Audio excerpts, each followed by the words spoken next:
G3, H5. Tal, a pawn down, is calling the shots against Magnus Carlsen, who goes king f2, h4. What business does black have creating an attack? And now, out of absolute thin air, a crazy tactical skirmish erupts on the board. Pawn takes h4. Rook h8.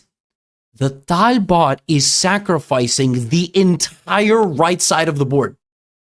Just giving it away. Pawn takes g5. Rook takes h2 check, forcing the king to stand on the back rank. Rook takes b2. It literally, 3 moves ago, it looked like this. Now it looks like this. And rook b2. And now you can play pawn takes f6. You can straight up win every pawn on that side of the board. The Talbot doesn't care because there's counterplay against the king. c4 played. Moving the rook. f4. Moving the rook again. Now the rook has to go here. Knight f5.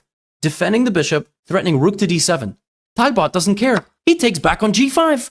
Because rook d7 check is a fork. But then you win the knight. Rook c7, king f5.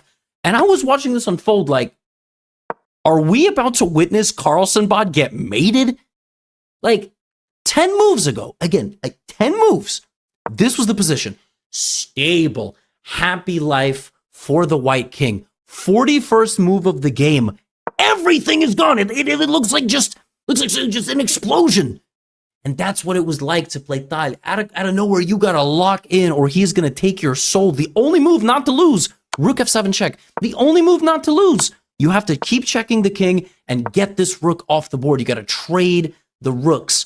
Rook f4, bishop f4, and now the Carlsen bot can still grind this endgame down, but this is a draw.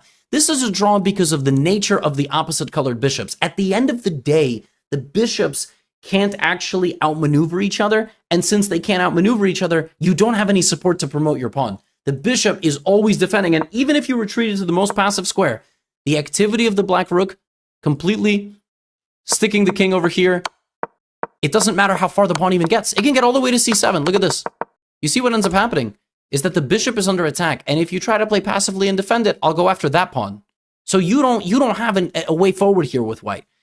And even though the bot ends up putting a lot of pressure, that's what Carlsen bot does, squeezing water out of a stone. He gets some very limited winning chances right here. It's still a draw. You know why it's still a draw? Rook c7. At the end of the day, even if, I mean, you don't have to do that, but rook c7 and rook versus bishop is a draw. It's a draw. It's a draw in endgame.